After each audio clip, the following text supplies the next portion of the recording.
No, you might have heard this once or twice on the air, this ESPN thing with this guy, Robert Lee, no relation to the big Civil War Confederate General Robert E. Lee. Nevertheless, ESPN or someone taking it upon themselves to say, we don't think it would be a good idea for you to be broadcasting the University of Virginia William & Mary game on September 2nd, so he's not.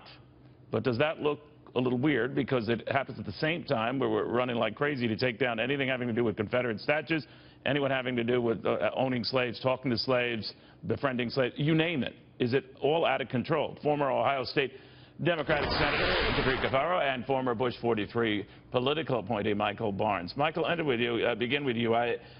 This is the point where you jump the shark on this issue with something like this. What do you think? It is, Neil. I think it was a bad PR decision on the part of ESPN. Really didn't make sense. At least the one thing that you can say is that they spoke with this Mr. Lee in making the decision, and he's not going out without work. He's being assigned to a different game the same day. But the reality is that this issue related to Trump's approach to Charlottesville is unacceptable, and it's not just Democrats who are outraged. It's also independents and moderates, and Trump has got to do a better job than just the canned responses that he's given over the past few days via teleprompter and trying to correct his initial response to Charlottesville. He's got to really make sure that the American public knows that he's committed to American values, and that remains unclear at this point.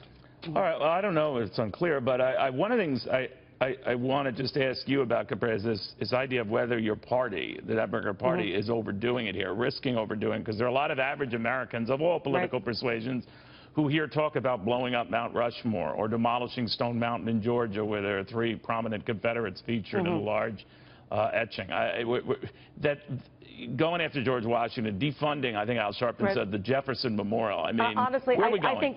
I think, frankly, the examples that you just gave are probably the exceptions to the rule. I think that, yes, we need to have a dialogue around race and, unfortunately, the circumstance. But what do you think of those examples? Real Democrats really advise doing that to real monuments. Well, frankly, I think that is a step too far, because here's why. There's a very huge difference between George Washington and Thomas Jefferson, who were founders of this nation, who fought for our independence, versus individuals that fought to preserve the institution of slavery and tear this nation apart. But those two things are very, very different. In your party, Capri, said because they had slaves, and because in the case of Jefferson, he fathered a child with a slave, or so they say, well, that even on Mount Rushmore, you take those 2 guys down. Lincoln's a little dicey because he might have passed some slaves before he freed some slaves.